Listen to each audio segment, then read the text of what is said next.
Good morning everyone. um, আজকের ক্লাসে আমরা মূলত স্ট্যাটার ইন্টারফেস কিভাবে অপারেট করে, কোথায় কি আছে, আর বেসিক ডেটার কাজগুলো আমরা একটু ওভারভিউ করব। সো আমাদের মূল কাজ থাকবে হচ্ছে বিভিন্ন কনসোল বোঝা, ডু ফাইল, লগ ফাইল কি সেটা বোঝা, অ্যান্ড অবভিয়াসলি হচ্ছে আমরা একটা সিস্টেমে থাকা ডাটা সেট নিয়ে কিছু অ্যানালাইসিস করব, জাস্ট টু আন্ডারস্ট্যান্ড যে আমাদের ডাটায় কি আছে এবং ডাটা থেকে ভিতরে কি করা যাইতে পারে। সো আমরা যদি একদম শুরুতে তাকাই, তো এখানে আমাদের আসলে 5টা উইন্ডো আছে, যেটা আমরা এখানে উপরের উইন্ডো কমান্ডেও দেখতে পারবো। So command, results, history, variable and properties. So এখানে আছে কমান্ড। এই ডট যেখানে দেখতে পাচ্ছ সেটা হচ্ছে রেজাল্টস, বামের এটা হচ্ছে হিস্ট্রি, ডানের উপরের পাশে ভ্যারিয়েবল আর নিচের পাশে হচ্ছে প্রপার্টিস। সো আমরা যদি খুবই বেসিক কিছু বের করার চেষ্টা করি, so at the very beginning সবসময় আমরা যেটা করি ক্লিয়ার অল।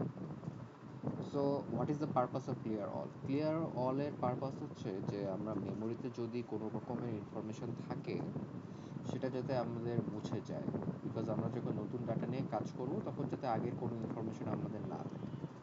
সো এটা আমরা ক্লিয়ার অল দিয়ে এক্সামিন করার চেষ্টা করি। সেকেন্ডলি আমরা যে কোনো যে কাজের শুরুতে সেট মোর অফ বলে একটা কমান্ড ইউজ করি। তো সেট মোর অফের পারপাসটাও সেম, যে আমরা অনেক সময় যখন রেজাল্ট রান করি জেনেরিক ইনফরমেশনের সাথে সাথে আরও অনেক এক্সট্রা ইনফরমেশন অ্যাড হতে থাকে।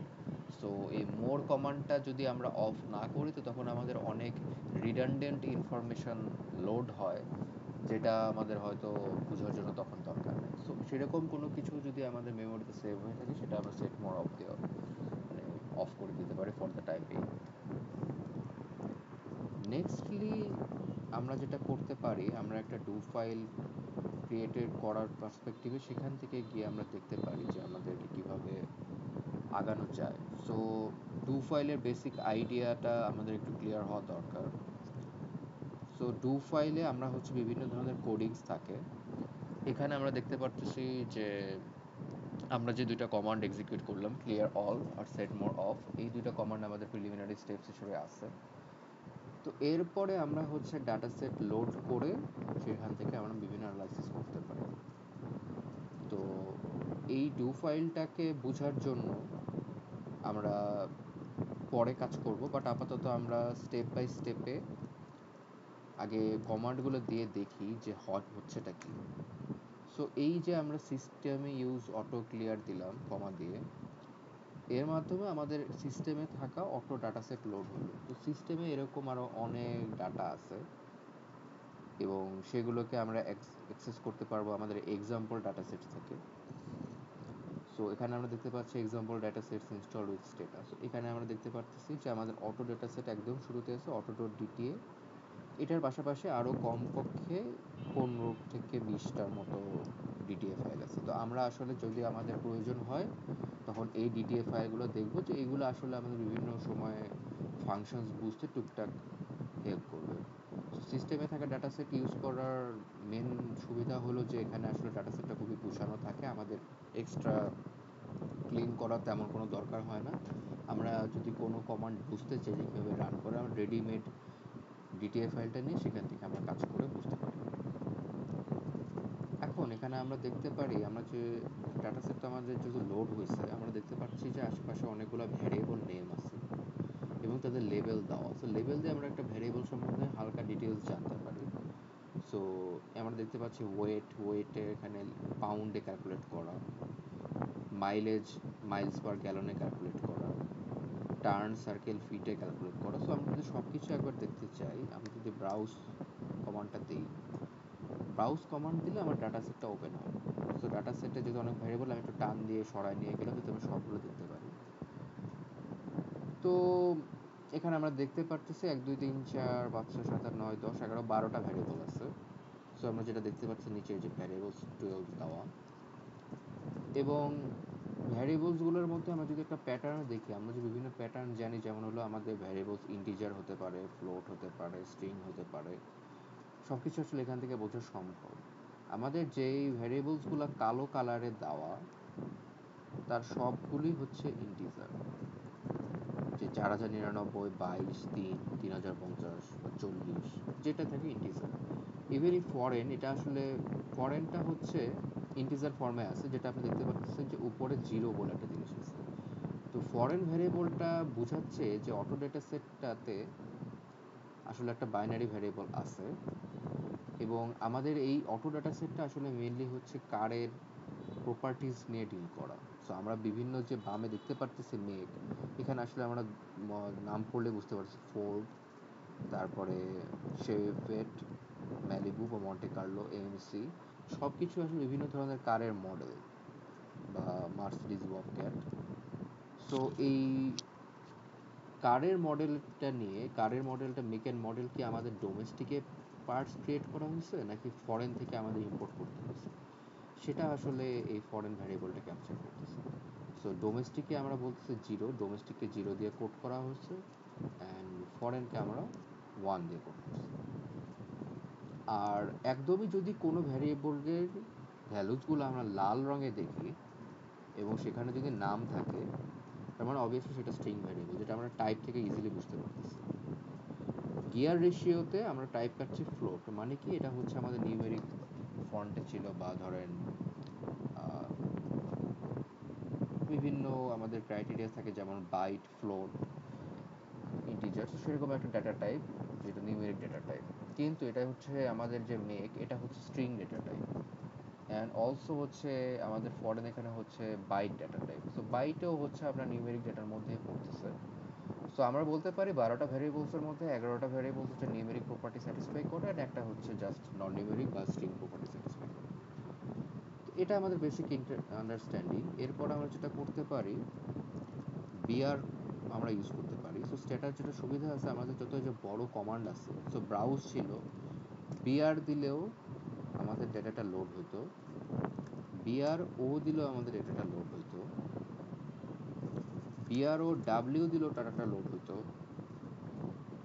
Even B R O W S দিয়েও আমাদের ডাটাটা লোড হইতো। আমরা অলসো দেখতে পারি যে বি দিলে লোড হয় কিনা। Command B is unrecognised. So এটা আসার কারণ হচ্ছে যে আমাদের অ্যাটলিস্ট দুইটা অক্ষর লাগবে বা অ্যালফাবেট লাগবে, যাতে স্ট্যাটারটা বুঝতে পারে। যেহেতু ব্রাউজ ছিল, প্রথম দুইটা অক্ষর হচ্ছে বিআর, সো বিআর দিলে সে বুঝে যায় যে আমার ব্রাউজ করতে হবে, সো আমাদেরকে সে ডাটাটা ব্রাউজ কোডে নিয়ে গিয়ে ব্রাউজ করতে হবে। এখন সিমিলারলি আমাদের আরেকটা কমান্ড আছে এডিট। এডিটের পারপাসটা হচ্ছে যে আমাদের যদি কখনো কোনো কিছু লিখতে টিখতে হয়, সাপোজ হচ্ছে আমি একটা নতুন ভ্যালু অ্যাড করতে চাই, suppose I would write Toyota Axio. So এইটা দিয়ে এন্টার দিলেই আমাদের একটা নতুন ভ্যালু ক্রিয়েট হয়ে গেল, এবং এখানে আমরা বিভিন্ন ভ্যালু চেঞ্জ করতে পারি। পার্টস যেহেতু বাইরে থেকে ইম্পোর্টেড, সো আমরা এখানে বলতে পারি এটা ফরেন। সো আমরা যদি ওয়ান দিয়ে এন্টার দিই, এটা হয়ে যাবে ফরেন। সো আমাদের যদি এডিট করতে হয়, তো তখন আমরা ওইভাবে হচ্ছে এডিট করতে পারি data, but it's not recommended. And also হচ্ছে যে আমাদেরকে অবস্থা বুঝে ব্যবস্থা করতে হবে, আমরা যে কোনো সময় একটা ডেটা সেট পাইলে এডিট করতে পারি না। সো আমাদের কিছু ক্রাইটেরিয়া স্যাটিসফাই করতে হয়, বা যদিও আমরা যদি এটা কাজটা কখনো করি, আমাদের নিজেদের স্বার্থে এটা ডু ফাইলে লিখে রাখা দরকার যে আমরা এই বিষয়টা মডেলে এডিট করেছি। আদারওয়াইজ আমাদের এই ডাটাটা ম্যানিপুলেটেড হবে, অ্যান্ড প্রপারলি, যেহেতু অটো ডাটা সেটের মধ্যে টয়োটা এক্সিও গাড়ির ভ্যারি ইনফরমেশন ছিল না, সেক্ষেত্রে আমাদের প্রপার ইনফরমেশনটা এখান থেকে শো করবে। সো আমরা যেহেতু এডিট করে ফেললে আমাদের ওখানে ক্রিয়েট করার কারণে আমাদের এখানে এরকম ইনফরমেশন চলে আসে অটোমেটিক্যালি। এখন আমরা আগের ডাটা যদি ফেরত যেতে চাই, আমরা জাস্ট এই পিছনের কমান্ডটা লোড দিলেই আমাদের নতুন আগের সেই ডাটা সেট চলে আসবে, যেখানে আমাদের টয়োটা এক্সিওর কেমন কোনো ইনফরমেশন থাকবে না। দেখতে পাচ্ছি যে ভলভো 260 হচ্ছে লাস্ট কার, অ্যান্ড এটার ইনফরমেশন নাম্বার হচ্ছে 74। সো এই হচ্ছে আমাদের বেসিক আন্ডারস্ট্যান্ডিং। সো ডেটাকে আসলে আমরা বিভিন্ন ভাবে ভঙ্গিতে দেখতে পারি। সো ডেটা আমরা আসলে যখন যে পারপাস দরকার, তখন আমরা সেই পারপাসে ডাটাটাকে দেখব। তো একদম ফার্স্ট কমান্ড যেটা আসে সেটা হচ্ছে ডেসক্রাইব। ডেসক্রাইব দিলে আমাদের ভ্যারিয়েবলের বিভিন্ন আমাদের যে স্টোরেজ টাইপ বলে দেয় বা ডিসপ্লে ফরম্যাটের থেকে স্টোরেজ টাইপটা বেশি ইম্পর্টেন্ট। আর আমরা যেহেতু আগে বলেছিলাম যে আমাদের ফরেন ভ্যারিয়েবলটা হচ্ছে কি দুই ভাগে বাইনারি ভাবে ভাগ করা।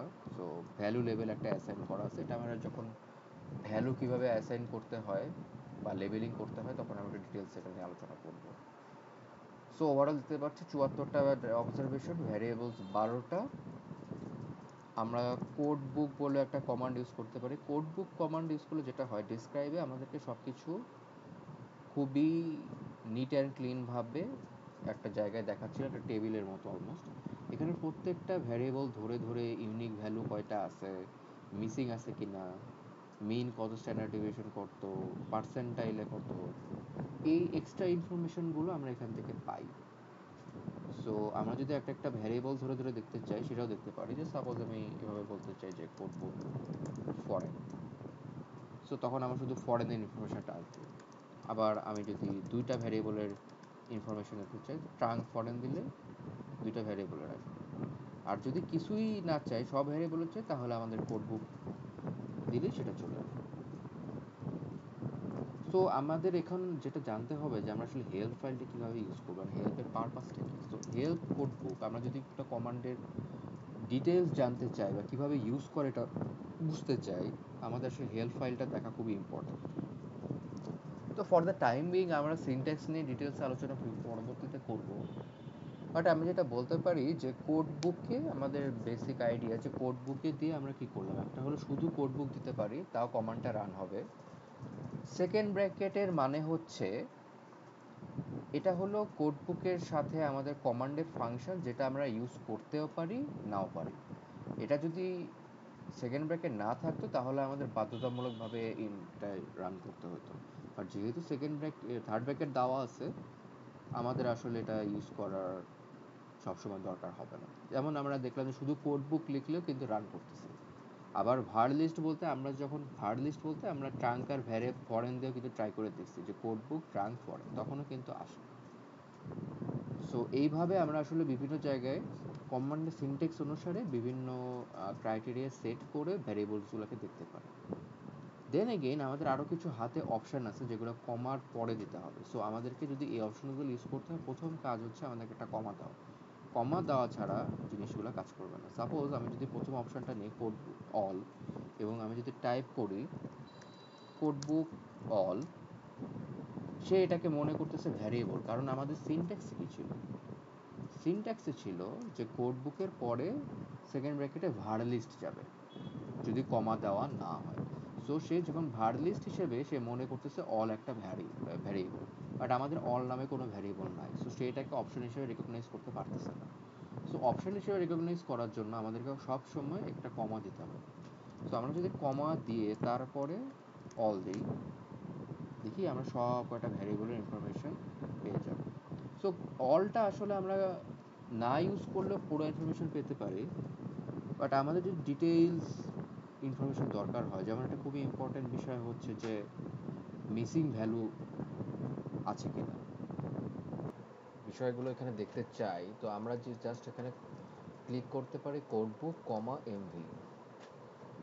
তো কোড বুক কমা এমভি দিলেই আমরা হচ্ছে এখানে মিসিং ইনফরমেশন যেগুলি আছে সেগুলি দেখতে পারবো।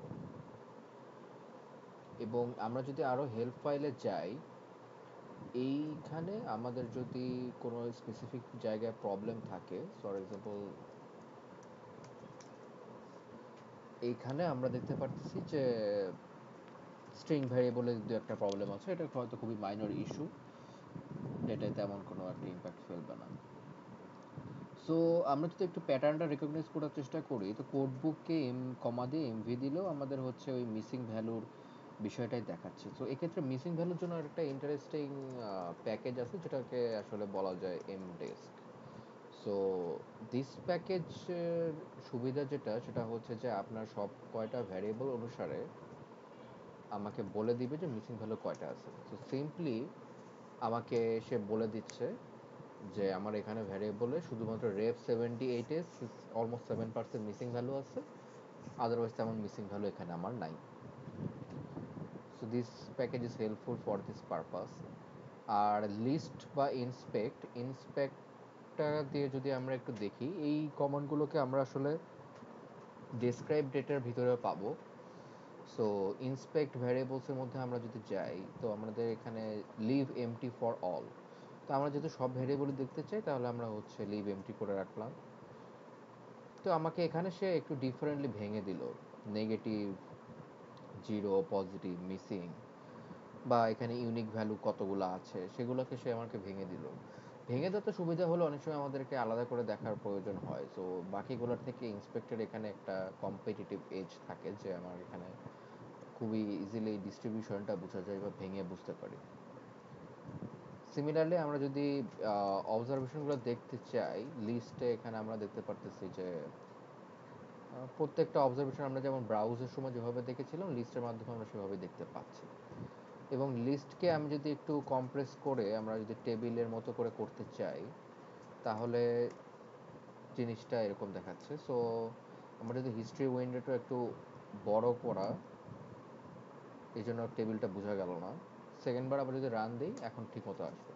এই যে একটা টেবিল ফরম্যাটে জিনিসটা আসছে। আগেরবার যেটা হয়েছিল যে জায়গা কম থাকার কারণে ফরম্যাটিংটা একটু ভেঙে গেছে, বাট এবার যেহেতু স্পেসটা অ্যাডজাস্ট করার কারণে আমরা এভাবে দেখতে পাচ্ছি। তো এখানেও আপনি ব্রাউজ না করে ওভারঅল একটা ভিউ এখানে পাওয়া যায়।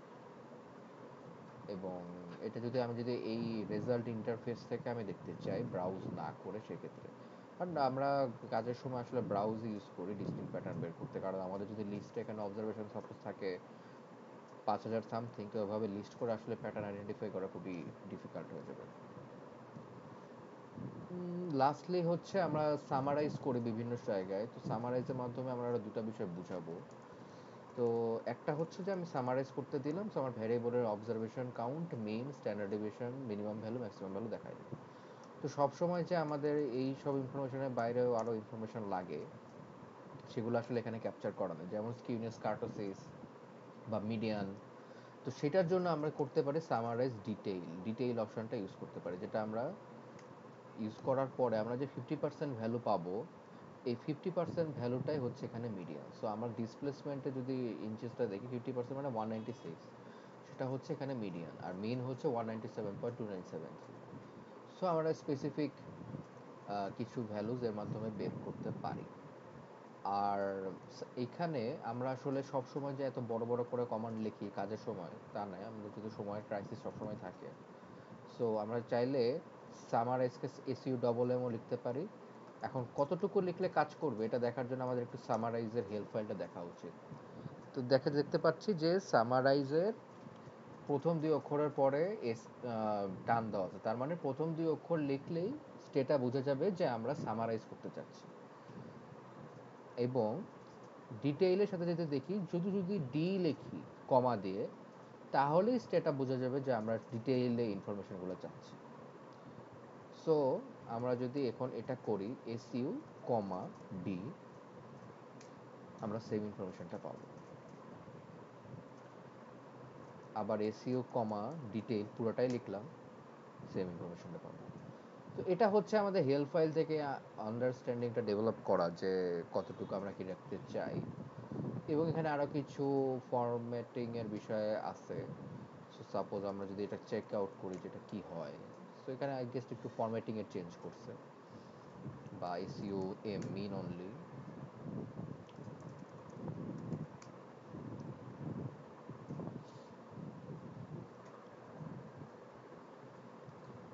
এখানে আমার ক্যালকুলেটে মিনের ভ্যালু যেটা করছে, সে শুধু আমাকে মিনটা ক্যালকুলেট করে রাখবে, suppresses the display of results and calculation of the variance. তো এটা শুধুমাত্র সে মেমোরিতে রাখবে, সে আমাকে তেমন কিছু দেখাবে না।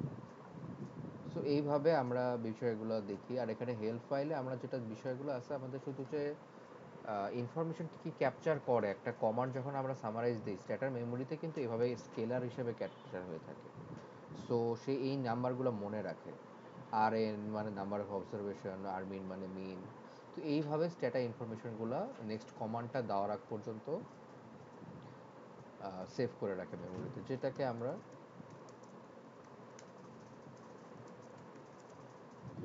রিটার্ন লিস্ট দিয়ে দেখতে পারবো। সো রিটার্ন লিস্টে আমরা ইনফরমেশনগুলো দেখতে পাচ্ছি, যে সামারি করার পরে মিন কত, মিনিমাম ভ্যালু কত, ম্যাক্সিমাম ভ্যালু কত,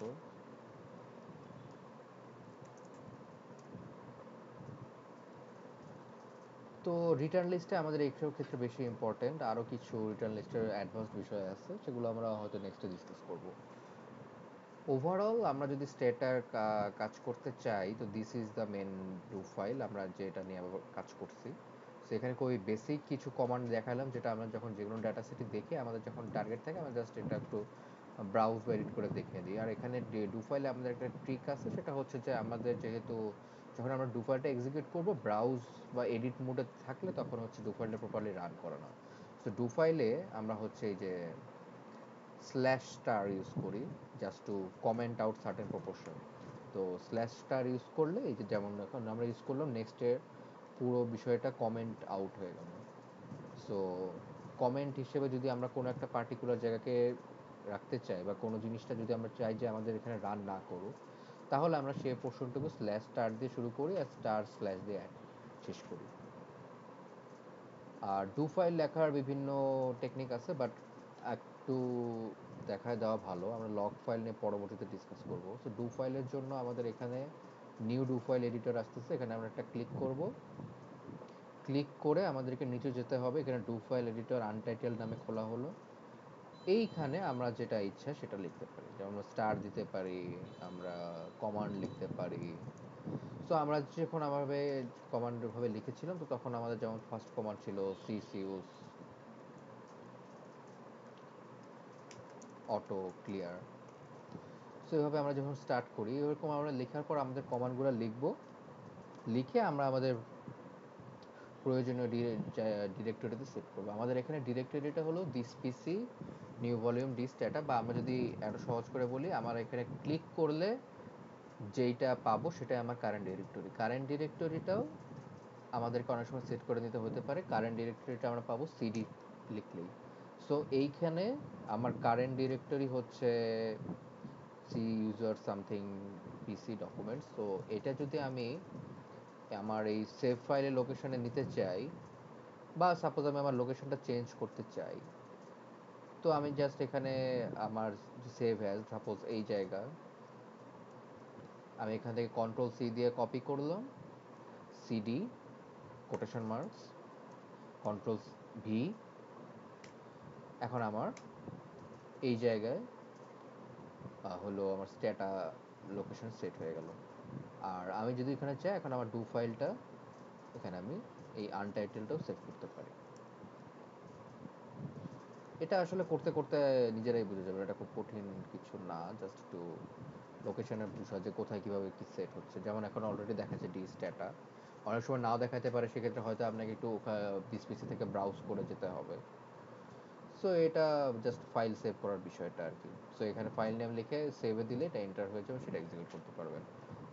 so that was all for today's class. আর টুডেস ক্লাসে আসলে আম, আমরা যদি লাস্টলি দেখতে চাই যে ডু ফাইলটা যদি আমরা রান করতে চাই, আমরা যেটা নিয়ে কাজ করলাম, তো আমাদের এখানে যেহেতু লেখা আছে, তা আমরা শুধু হচ্ছে কন্ট্রোল ডি চাপ দিলেই ডু ফাইলটা রান হয়ে যাবে। সো আমরা যদি স্টেটা ইনফরমেশনে ব্যাক করি যে স্টেটা নিডস অ্যাটেনশন, তো এইখানে আমাদের পুরো ডু ফাইলটা সুন্দর মতো রান হয়ে যে do D Stata class one dot do, and আমাদের এই যে এখানে যতগুলি রেজাল্ট। রেজাল্ট ভাঙা থেকে যদি নিজেকে বাঁচাতে চান, তাহলে হচ্ছে এটা একটু টান দিবেন, টান দিয়ে স্ক্রিনটা অ্যাডজাস্ট করলে সুন্দর মতো আমাদের যে টেবিল ফরম্যাটে আপনি রেজাল্টগুলি চান সেটা পাবেন। So for the time being এটা আমাদের ইনফরমেশন আপাতত। নেক্সট ক্লাসে হয়তো আরেকটু আপডেটেড বিষয়গুলো নিয়ে দেখাবো, আর লক ফাইলের বিষয়টা নিয়ে আলোচনা করব। For the time being do ফাইলের ফাংশনালিটি বোঝাটাই আসলে important. Okay, so for the time being আমাদের এই নেক্সট ক্লাসটা শেষ হচ্ছে। নেক্সট ক্লাসে আমরা অ্যাডভান্স কোনো একটা টপিক নিয়ে ডিসকাস করব।